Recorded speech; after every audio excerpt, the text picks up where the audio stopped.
봄 2025 두 번째 디모데후서 1장 5절 말씀 같이 하겠습니다. 이는 내 속에 거짓이 없는 믿음을 생각함이라. 이 믿음은 먼저 내 외조모 로이스와 내 어머니 유니게 속에 있더니 내 속에도 있는 줄을 확신하노라. 아멘. 여러분, 교회 다니면서 혹시 주변에 부러운 사람도 있습니까?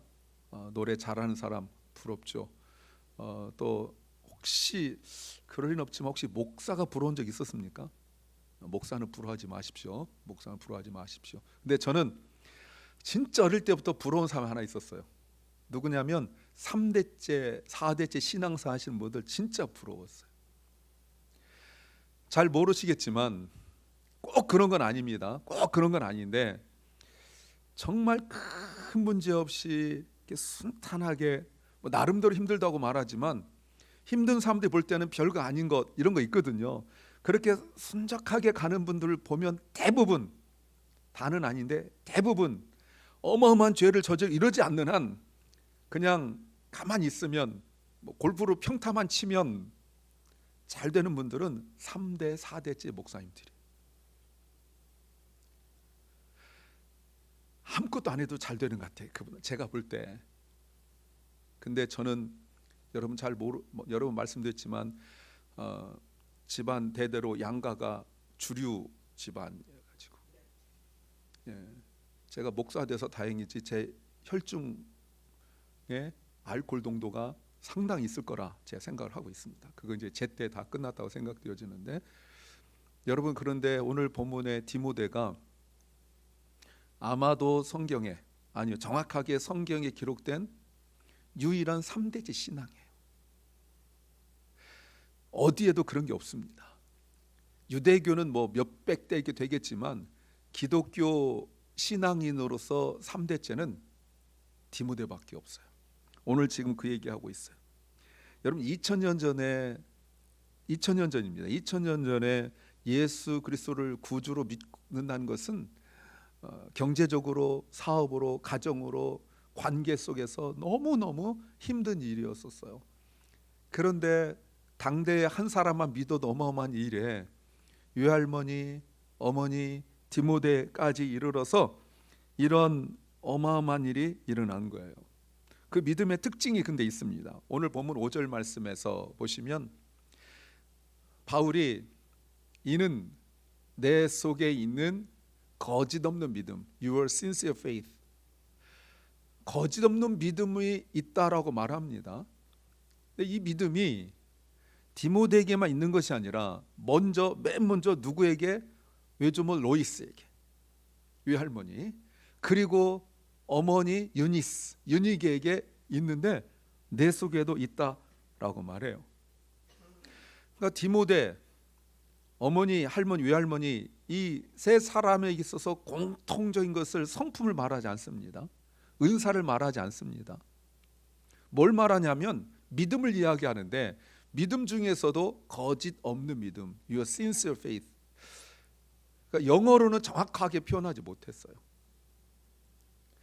그래서 이거를 제가 어떻게 설명할까 하다가 두 가지로 설명해 보려고 합니다. 하나는 거짓 없는 믿음이 아닌 것, 두 번째는 거짓 없는 믿음인 것. 이게 두 가지로 설명을 하게 해요. 거짓 없는 믿음을 먼저 한번 그림을 보여드리겠습니다. 페르소나라고 말하죠. 펄슨이라고도 말하고 가면이라고 말하는 겁니다. 지금 저 사람이 가면을 몇 개를 썼는지 몰라요. 앞에서 말하고 있는, 사실은 이게 전체를 보면 정치인을 말하고 있거든요. 목사라고 말하고 싶지 않아요. 정치인을 말하고 있는데 앞에서 보여지고 있는 모습이 진짜 모습이 아니죠. 아마 이 사람은 자신의 진짜 모습이 무엇인지도 잊고 살았을 거예요. 이게 뭐예요? 거짓 없는 믿음이 아닌 거예요. 자기 이익을 위하여, 다른 사람들에게 잘 보이기 위하여 겹겹이 쌓아놓은 그 페르소나, 이 가면을 가지고 뒤집어 쓴 모습, 이런 거죠. 하나 더 볼까요? 하나 더 보시면 이거예요. 거울에 비친 사과의 모습. 한쪽은 썩어서 형편이 없는데 거울로 비춰진 거 좋은 것만 보는 거죠. 그 사람들이 이것만 보는 거예요. 그래서 거짓 없는 믿음이라는 것이 무엇이냐면 멋많은 척하지 않는 믿음이라는 거예요. 마치 내가 기쁜 척, 마치 내가 아무 문제도 없는 척, 나는 아무런 상처도 받지 않은 척, 나는 날마다 행복한 척, 나는 정말 정말 기쁜 척 하는 믿음이 바로 거짓 인생이에요. 믿음만 거짓이겠냐는 말이에요. 인생 자체가 거짓이죠. 근데 이것이 바로 거짓 없는 믿음이 아닌 것의 대표적인 두 개의 모습이라고 말할 수 있어요. 이런 사람들 어떤 사람인지 아십니까? 입으로는 주여 주여 하면서도 실제 결정적일 때는 주님이 역사하지 않는 것. 먹을 거 다 먹고 화낼 거 다 내고 삐질 거 다 삐지고 모든 것들에 자기가 중심인 그런 사람, 그러면서 할 것은 자기가 원하는 거 다 하는 그런 사람을 거짓 없는 믿음이 아닌 것이라고 말할 수 있는 겁니다. 그러나 디모데 외할머니, 어머니 그리고 디모데는 거짓 없는 믿음이죠. 이게 뭡니까? 가면 쓰지 않는 믿음이잖아요. 상처를 감추지 않아요. 부족하고 연약한 대로 다 보여줄 수 있는 믿음이죠. 척하지 않는 믿음이에요. 근데 바울이 디모데를 보면서 좀 특별한 믿음이다 이걸 깨달았다는 거 아니겠어요? 특별한 믿음이다. 그런데 정확한 근거는 없는데 많은 학자들이 아마도 로이스나 유니스가 어쩌면 바울이 전도하여 크리스천 된 사람이 아니겠느냐라고 말하는데 그 근거는 없고요. 중요한 것은 내가 알았다, 생각해냈다. 이것은 유니스와 그 로이스를 바울이 오랫동안 알아오면서 지켜봤는데 디모데를 보면서 그들에게 있어서 세 사람이 공통적으로 있는, 개성도 다르고 성격도 다르고 취미도 다르고 은사도 다르겠지만 이 세 가지가 겹쳐서 가운데 있는 이것이 세 사람 공통적인 거, 가장 중요한 걸 보았는데 그게 뭐냐면 거짓 없는 믿음이라는 거예요. 그러니까 오랫동안 지켜보고 판단 내린 거라고 말할 수 있죠. 그래서 그들의 인생, 세 사람의 3대에 걸쳐서 그들의 인생이 있어서 키도 다를 거고 얼굴도 다를 거고 뭐 성격도 다르고 이렇게 하겠지만 그 세 사람 3대에 걸쳐서 공통적으로 있는 것이 바로 거짓 없는 믿음이에요. 그럼 이게 뭘까? 제가 이렇게 해석했어요. 진실하고 헌신적인. 아까 거짓 없음을 제가 sincere 똑같은 단어 쓰지만 진실함이라고 말했어요. 그리고 and devoted faith. 그리고 unwavering faith. 흔들리지 않아요. 상황과 여건의 이익에 흔들리지 않아요. 더 적용적으로 본다면 하나님과 깊은 영적인 교제하고 소통하는 믿음이다라고 말할 수가 있습니다. 이게 거짓 없는 믿음이에요. 그러면 우리가 이쯤에서 던져야 될 질문이 있죠. 나는, 내 믿음은. 아까 제가 말씀드렸지만 정말 노래 잘하는 사람 부럽고 또 교회에서 이런 은사 있고 저런 은사 있는 사람 부럽지만 정말 우리가 같이 신앙생활 한두 달 한 것도 아니고 쭉 보면서 그들 속에 거짓 없는 믿음을 볼 수 있냐 이 말입니다.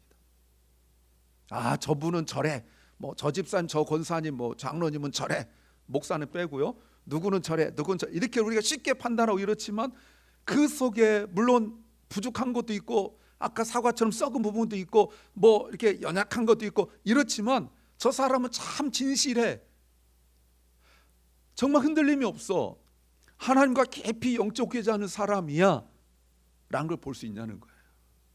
내가 의도적으로 여기다가 거짓 없는 믿음 써붙이고 다니지 않는 한 우리가 이것을 볼 수 있느냐. 오늘 그 어머니 주일을 맞이하여서 우리가 자녀들에게 이렇게 보여줄 수 있느냐. 아까 우리 찬송 불렀지만 아침 저녁 읽으시던, 어머니의 성경책 해야 되는데 아침 저녁 보던 스마트폰 이렇게 그 엄마가 읽은 성경책이 없는 거예요. 어머니를 추억할 수 있는 게 없는 거예요. 여러분 이런 거는 예화가 너무너무 많아요. 어느 분이 너무 힘들고 이렇게 절망스럽고 힘들고 이러다가 뭐 갑갑하고 이랬는데 무심코 이렇게 놨던 어머니 성경책이 눈에 띄어서 이렇게 봤는데 어머니가 이렇게 밑줄을 그어놨던 거 보면서 눈물이 왈칵 쏟아졌는데 거기서 응답받은 이런 거 되게 많거든요.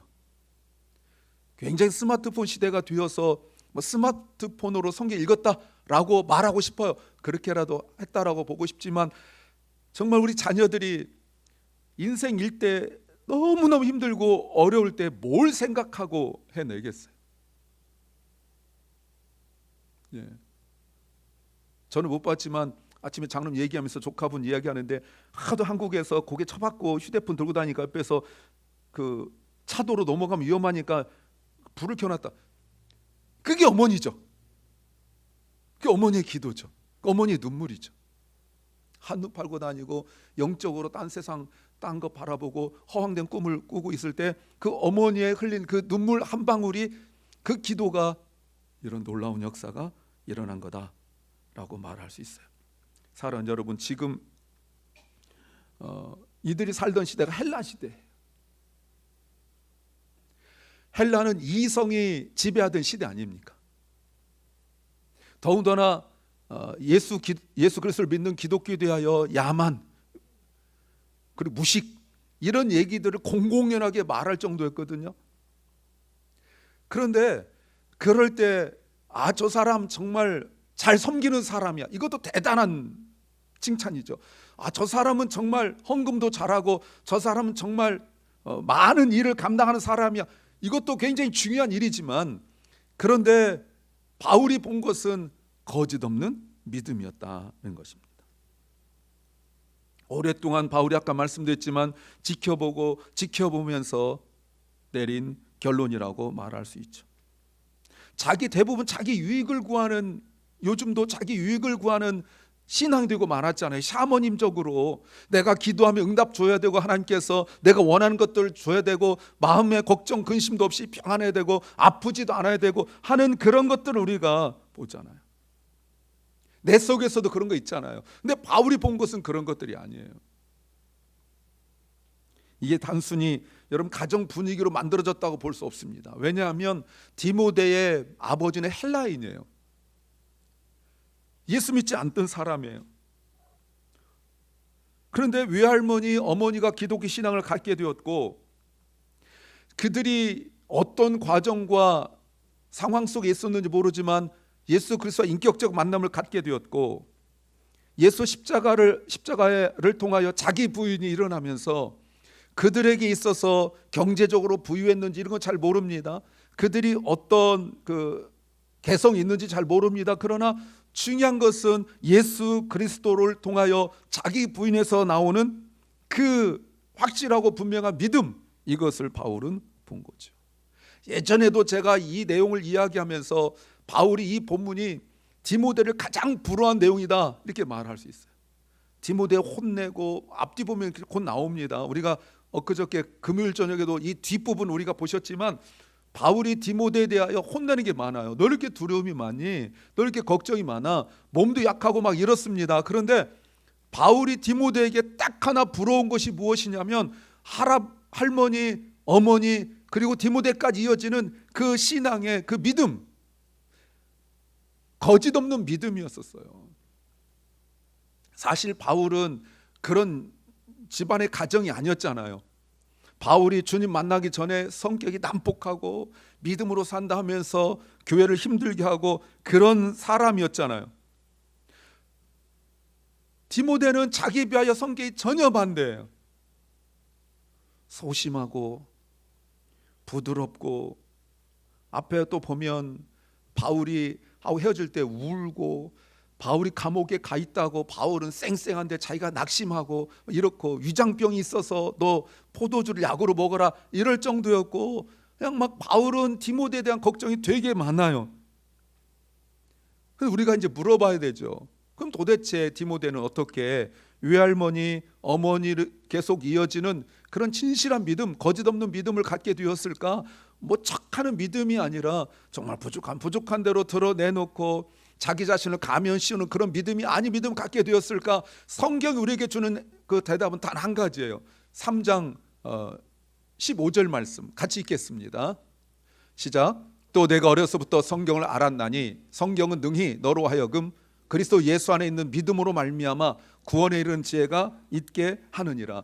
네가 어려서부터 성경을 알았다라고 말하는데 스스로 한 것이 아니라 You have been acquired with the sacred. 어릴 때부터 체득된 거예요. 어떻게 해요? 외할머니, 어머니가. 여러분, 외할머니나 어머니가 무슨 성경적 지식이 대단해가지고 디모데를 가르쳤겠어요?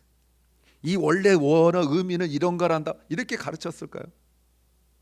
그리고 2000년 전에 여성들이 무슨 그 학습 능력이 뛰어나고 글씨를 줄줄 읽고 이랬겠어요, 여러분? 2000년 전에. 그런데도 어릴 때부터 이 외할머니와 어머니는 디모데를 성경을 가르치는데 주저하지 않았어요. 헬라인 아버지, 예수 믿지 않는 아버지에게 배웠다는 말은 없습니다. 예수 믿지 않는 이방인 헬라인 아버지는 디모데에게 뭘 가르쳤겠어요? 맨날 질질 짜고 있는 아들로 보면서 야, 너 이렇게 살아서 너 어떻게 이 험난한 세상 살아갈래? 뭐 이러지 않았을까요? 밖에 나가서 누구 만나면 난 아들놈 하나인데 걱정이 대산이야. 자식 끄떡만 질질 짜고 있어. 뭐 이러지 않았을까요? 진실한 막 하면은 아마 아버지가 소리치고 화냈을지 몰라요. 술 한잔 먹고 와서 뭐 쓸데없는 거 하고 있다고 성경 공부해서 막 이러지 않았을까요? 2000년 전이니까. 저 어릴 때만 하더라도 우리 옆집에서 노상 싸우는 거 많이 봤거든요. 쨍거랑 와장창창 하면 할머니랑 이거 또 시작이구나. 또 시작. 낯설지가 않아요. 뭐 죽여, 뭐 소리 지르고, 뭐 애들 앙앙대고, 뭐 마치 동네 개 한 마리 짖으면 이쪽 개 저쪽 개 다 짖어가지고 101마리 달마시안처럼 막 짖듯이 한쪽 집 싸우면 다른 집이라도 조용히 해야 되는데 이쪽 집 싸우면 저쪽 집 싸우고. 야, 여러분 2000년 전에는 더 했을 수도. 제 상상이에요. 정말 디모데 집은 맨날 싸웠다더래 생각하지 마시고 내 상상이에요. 아마 아버지는 디모데에게 세상을 살아가는 법을 가르쳤을 거예요. 그런데 디모데의 그 신앙 인격을 형성한 것은 어려서부터 외할머니와 어머니가 가르친 성경 말씀이었다라고 말합니다. 내용이 뭐예요? 그리스도 예수 안에 있는 믿음으로 구원에 이르는 지혜. 이거 본 거예요. 바울이 그것만 딱 봤어요. 너네 성격 왜 이러니? 너는 몸이 약하니? 이런 거 안 보셨어요. 예수 그리스도로 말미암은 구원받는 것. 나의 힘 의지하지 않고 나의 능력 의지하지 않고 주 앞에 늘 무릎 꿇고 기도하는 그 믿음. 이걸 본 거라고 말할 수 있죠. 그러다가 디모데가 바울을 만나게 되었고 바울이 디모데를 내 영적인 아들이다 라고 해서 키워나갔는데 빌립보서를 쓰면서 바울이 디모데를 이렇게 설명합니다. 빌립보서 2장 20절 21절 말씀에서 바울이 디모데를 설명한 겁니다. 이렇게 하죠. 나와 같은 마음을 가지고 여러분을 진심으로 염려해 줄 사람은 디모데밖에 없습니다. 이때 나와 같은 마음이 뭐예요? 2장 5절에 있는 예수 그리스도의 마음이잖아요. 이게 뭐예요? 이게 지금 바울이 가장 중요하게 보고 있는 거라고 말할 수 있잖아요. 이게 뭐예요? 1장 27절에 복음에 합당하게 생활하는 거잖아요. 빌립보서 주제. 그런데 예수님의 마음, 바울의 마음을 가진 사람이 디모데밖에 없다. I have no one like him. 단 한 사람밖에 없다라고 말해요. 자기 자신이 아니라 늘 다른 사람을 생각하는 그 마음. 그 마음이 무엇인지 21절에 설명하고 있어요. 모두 자기 일밖에 관심이 없고 자기 일만 열심히 하고 그리스도 예수 일에는 관심이 없는 사람들밖에 없는 거예요. 신앙생활을 하면서도 오직 자기밖에 몰라요. 나 힘든 거, 나 어려운 거 이렇지 몰라요. 벌써 딱 알아. 나 힘들면 공동체고 뭐고 아무런 거 신경 쓰지 않아. 주님 뭐 이런 거 필요 없어요. 나 힘드니까. 그저 오직 자기예요. 최종 결정권자가 자기예요. 자기 몸, 자기 마음, 자기 상황, 이게 자신의 모든 영적인 일, 개인적인 일, 가정, 모든 걸 통틀어서 최종 결정권자가 주님이어야 되는데 자기예요. 그 일이에요. They will seek their own interest.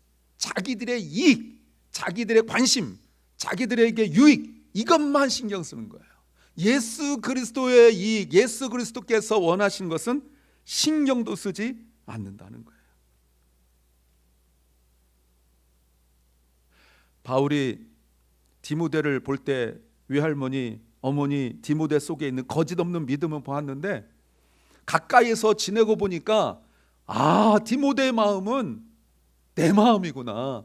디모데의 마음은 예수 그리스도의 마음이구나. 자기 자신을 비워 자기 자신을 아무것도 아닌 것으로 여기고 사람처럼 되었고 짐승처럼 죽으셨던 그 예수 그리스도의 마음을 바울이 자기만 그렇게 살아간 줄 알았는데 디모데에게서 그걸 보았다는 거예요. 온통 관심이 예수 그리스도의 일에만 관심이 있는 사람이라고 볼 수 있어요. 그렇다면 외할머니하고 어머니가 디모데를 위하여 무슨 기도했을까 여러분 상상이 되시죠? 우리 아들 잘 되게 해주시고 머리가 될지언정 꼬리가 되지 말게 해주시고 나가도 복받고 돌아도 복받고 하는 일들마다 떡방조리가 복받고 이런 기도도 했겠죠. 했을 거예요. 근데 그게 전부가 아니었다는 거죠. 하나님, 우리 아들 팀이 예수 마음 품게 해주세요. 좋은 영적 지도자 만나게 해주세요. 육체의 아버지는 아들한테 신앙적인 훈련을 하나도 못했는데 주님, 우리 디모데에게는 영적인 아버지 만나게 해주세요. 이런 기도를 했을 거라. 여러분, 그게 멀뚱하고 할 수 있는 기도입니까? 그 비신앙적인 너무나 세상적인 세큘러한 아버지 앞에서 당당하게 성경책 펴놓고 성경 공부를 할 수 있었겠어요? 여러분, 아마 어머니는 유니게는 눈물로 기도했을 거예요. 그래서 디모데는 바울과 함께 감옥에도 가고 고난도 받았어요. 저는 이것이 어머니의 기도 응답이라고 믿습니다. 디모데 아버지가 신앙이 없어서 신앙을 가르치지 못할 때 디모데 어머니는 디모데를 위하여 영적인 아버지를 만나기를 아마 간절히 기도했을 거예요. 이런 눈물의 기도는 사람을 설득하는 것이 아닙니다. 하나님의 마음을 움직이는 기도예요. 설교 제목이잖아요. 어머니의 눈물, 하나님의 마음. 어머니들이 신앙이 약하고 인격도 부족하니까 지적하고 혼내고 꼬집고 찔르기는 잘하는데 그 신앙의 인격이 형성이 안 됐기 때문에, 왜? 자기 고집으로 신앙생활하고 살아왔기 때문에 자녀들에게 뭐가 필요한지를 모르는 거예요. 그래서 육체적으로, 인간적으로, 세상적으로 필요한 것들은 끊임없이 자기 눈에 보이는 대로 공급하는데 영적인 공급은 전혀 못하고 있는 거죠. 디모데 외할머니나 어머니가 바울이 디모데를 향하여서 말할 때 아까 보셨던 20절에서 정말 예수님의 마음, 나의 마음을 품고 있는 사람 디모데밖에 없습니다. 이 말을 로이스나 유니스가 들었을 때 여러분 얼마나 감사했을까요? 디모데는 노래를 굉장히 잘해요. 디모데는 달리기를 굉장히 잘해요.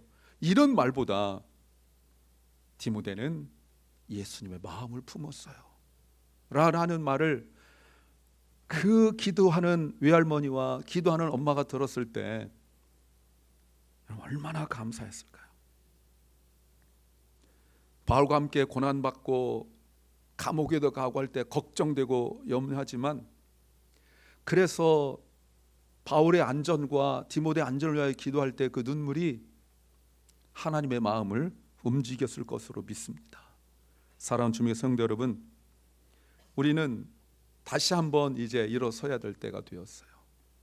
지금 우리가 자녀들에게 전하는 것은 기독교 문화입니까? 아니면 하나님 앞에 진실하게 살아가는 거짓 없는 믿음입니까? 우리가 신앙생활 하다 보면 기독교 문화 속에서 젖어들 때가 많아요. 내가 크리스찬이 아닌데도 크리스찬이라고 착각하고 살아갈 때가 많이 있어요.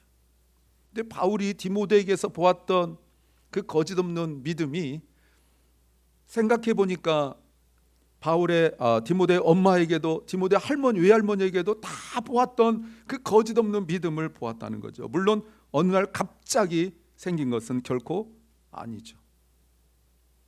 2000년 전에 예수 그리스도를 믿는 것에 대한 핍박, 어려움 속에서 외할머니 로이스는 정말 눈물로 기도했을 것이고, 분명히 일반적으로 아들도 있고 이렇게 했겠지만 외동딸만 있을 수도 있겠고, 그러나 잘 모르지만 그래도 로이스가 유니스가 딸이 엄마가 복음을 전했던 에서 크리스찬이 되었을 때 둘이 신앙 안에서 둘 다 안 믿는 남편의 그 무서움 속에서 정말 신앙 지키고 있고, 그러다가 디모데를 통하여 신앙의 열매를 바라본 거죠.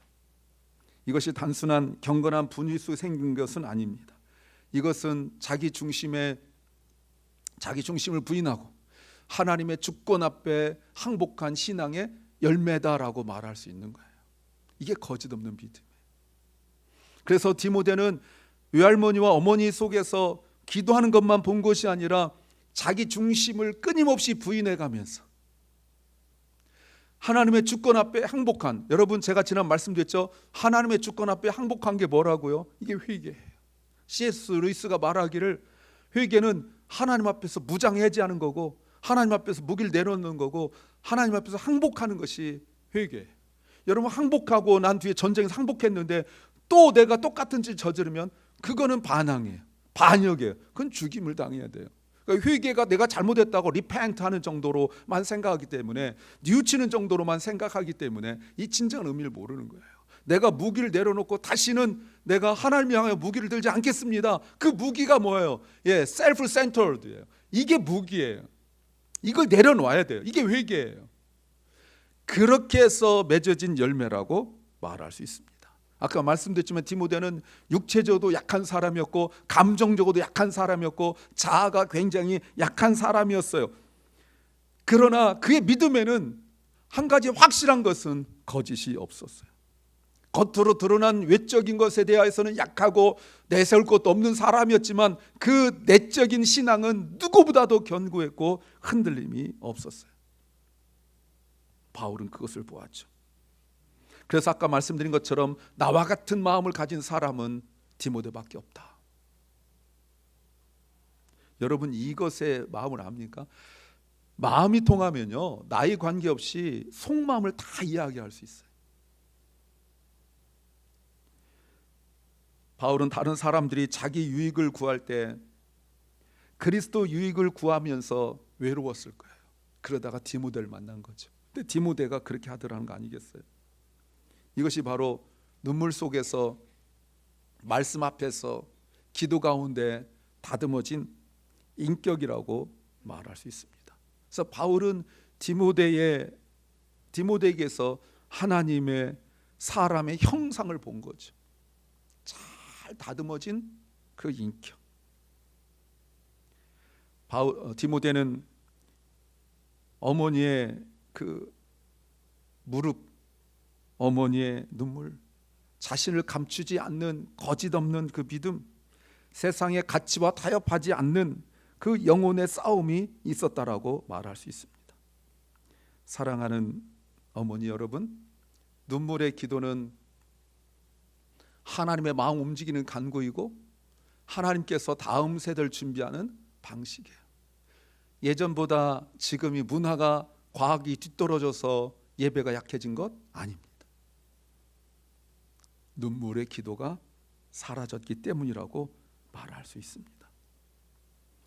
나라가 이스라엘 멸망하고 난 이후에 예레미야 선지자가 어머니들한테 부탁한 말씀이 예레미야애가 2장 19절 18, 19절 말씀에 있어요. 18절 말씀에 저희 마음이 주를 향하여 부르짖기를 처녀 시온의 성가가 너는 밤낮으로 눈물을 강처럼 흘릴지어다 스스로 쉬지 말고 내 눈동자로 쉬게 하지 말지어다. 19절 밤 초경에 10시경에 일어나 부르짖을지어다 내 마음을 주의 얼굴 앞에 물쏟할지어다 각 길거리에서 영혼이 주려서 혼미한 내 어린 자녀의 생명을 위하여 주를 향하여 손을 들지어다. 지금 잘 때냔 말이에요. 나라가 멸망하여서 먹을 것도 없고 힘든 상황 속에서 젊은 애들이 이리저리 방황하고 육체가 굶고 영혼이 굶은 상태 속에서 영적 지도자, 정치적 지도자들이 다 무너져 버리고 이렇게 있는데 어머니 지금 잘 때냐라고 예레미야가 말하고 있는 거예요. 지가 알아서 하겠죠 뭐. 그게 엄마입니까? 그게 기도하는 엄마, 크리스찬 엄마라고 말할 수 있겠냐 이 말입니다. 영혼이 주려 안타까운 젊은 세대를 보시기 바랍니다. 운전으로 가면서 또 우리가 어느 지역을 가면 그 영적으로 혼탁한 젊은 사람들 보잖아요. 에이그 요즘 세대는 왜 저래 이러지 말고 요즘 젊은 것들 왜 저래 이러지 말고 그게 우리의 기도 제목이에요.